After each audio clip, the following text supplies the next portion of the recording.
Ако искате да разберете точната година на производство на вашия телефон Huawei, но не знаете как да го направите, тогава гледайте това видео.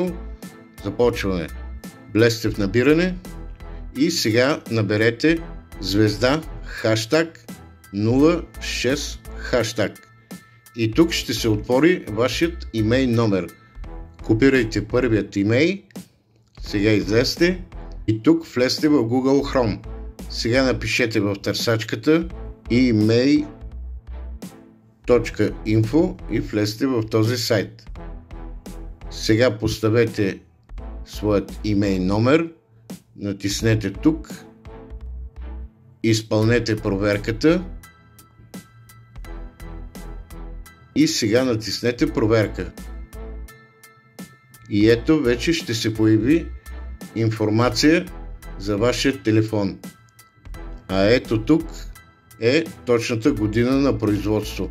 Ако искате още информация, може да слезнете надолу, натиснете разширени и тук ще намерите информация за батерия, вградена памет, RAM памет и още много друго. Ако видеото ви е било полезно, следвайте ме, лайквайте.